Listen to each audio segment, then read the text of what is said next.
សួស្តីអ្នកទាំងអស់គ្នាចឹងថ្ងៃនេះយើងចូលមកកាន់មេរៀនទី9 Lesson 9 At the restaurant នៅភោជនីយដ្ឋានចឹងក្នុងនេះពាក្យដែលយើងត្រូវរៀន vocabulary ចឹងពាក្យដែលយើងត្រូវរៀនមានពាក្យថា menu ហ្នឹងគឺ menu សម្រាប់យើងហៅម្ហូបអាហារ order នេះគឺកំងពាក្យបន្តគឺ waiter ហ្នឹងហើយនឹង waitress ចឹងបុគ្គលិករថតុចំពោះ waiter គឺបុគ្គលិកប្រុស waitress គឺបុគ្គលិកស្រីចឹងពាក្យមួយទៀតគឺ delicious ហ្នឹងគឺឆ្ងាញ់ពាក្យមួយទៀតគឺ bill គឺវិក្កយបត្រពាក្យមួយទៀតគឺ water ហ្នឹងគឺទឹកចឹងយើងចូលដល់ចំណុចមួយទៀតគឺ conversation example ការសន្ទនាគំរូចឹងនៅក្នុងនេះយើងមានតួអង្គពីរគឺតួអង្គ A ហើយនិងតួអង្គ B ចឹងតួអង្គ A គាត់សួរថា Can I have the menu please ចឹង A គាត់សួរថាតើអាចឲ្យមីនុយកំងមកហូបអាហារឲ្យខ្ញុំបានទេចឹង B ក៏ឆ្លើយថា Sure here you are ចឹង B ក៏ឆ្លើយថាប្រកបណាស់នេះជារបស់អ្នកចឹងចូលដល់ចំណុចមួយទៀតគឺ A គាត់សួរថា I want to order fried rice ចឹង A គាត់ឆ្លើយថាខ្ញុំចង់កំងបាយ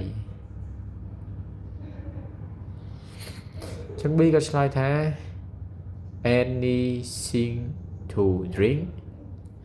ចឹង B ក៏សួរថាមានអ្វីតើអ្នកចង់ញ៉ាំភេសជ្ជៈអ្វីផ្សេងទៀតទេចឹង A គាត់ឆ្លើយថា just what the please ទឹកត្រជាក់បានសុំទឹកត្រជាក់បានហើយចឹងចូលដល់ចំណុច practice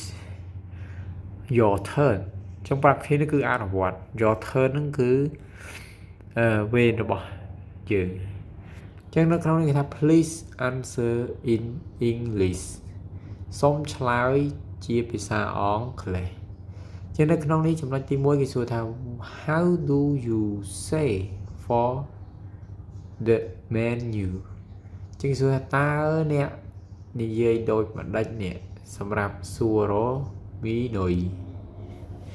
ចឹងក្នុងនេះយើងឆ្លើយថា can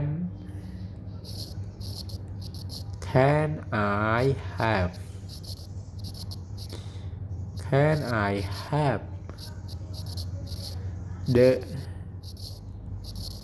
menu please អូខេចឹង to សំណួរទី2គឺ how do you order food តើអ្នកកំងអាហារដូចម្ដេច say one sentence និយាយមួយល្បះចឹងយើងឆ្លើយថា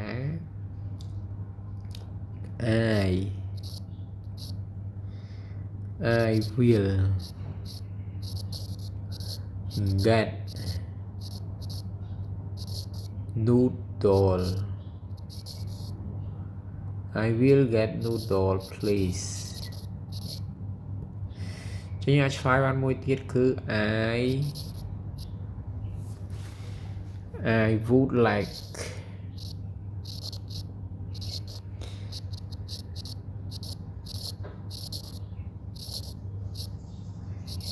I would like noodle please ចឹងសំណួរទី3គេសួរថា how do you ask for the bill